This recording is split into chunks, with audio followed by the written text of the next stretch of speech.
दोन युगामधला प्रवास ओपाजीजीए साली जन्मलेला आदित्य हा एक साधा शांत स्वभावाचा तरुण.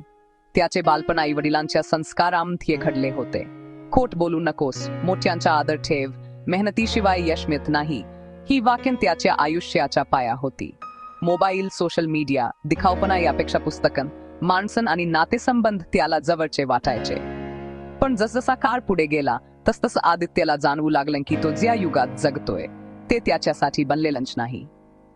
ऑफिसमध्ये खोटं कौतुक करणारे पुढे जात होते, प्रामाणिकपणा मात्र दुर्लक्षित राहत होता.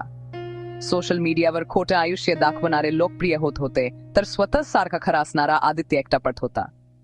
नातेसंबंधांमध्ये वेळ, संयम आणि समजून घेणं कमी होत चाललं होतं. स्वतःचा फायदा आधी ही जणू नवी शिकवण बनली होती. आदित्यला अनेकदा वाटायचं, मी चुकतोय का, की माझे संस्कार जुनाट चालेत. एक दिवस तो आपल्या आजोबांबरोबर बसलेला असताना त्याने मनातली खंत बोलून दाखवली. आजोबा शांतपणे हसले आणि म्हणाले, बारा कार बदलतो पण मूल्य नाही. सगळ्यांना जुळून घेण्यासाठी स्वतःला मोडायची गरज नसते.